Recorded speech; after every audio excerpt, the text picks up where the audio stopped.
Inaasahan po naman daw magiging stable na ang presyuhan ng bigas pagsapit po ng anihan ngayong taon.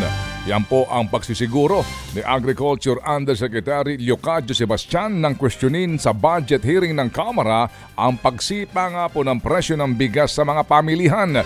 Giit ho ng mga mambabatas, triple na ngayon sa pinangakong 20 pesos na presyuhan ng bigas ni Pangulong Marcos noon.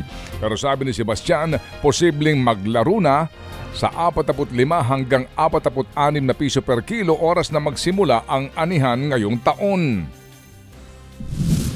We expect, Mr. Chair, that by harvest time, the price, considering that the price at the local level, our local production has also gone up because of the higher cost of production and higher farm gate price, we expect that if it will stabilize at 45 to 40.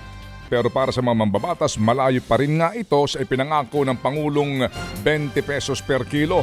Ayon po naman sa DA, posible pa rin daw hong mailapit ang presyo ng bigas. Yun nga lang, mukhang aabutin pa ito ng taon.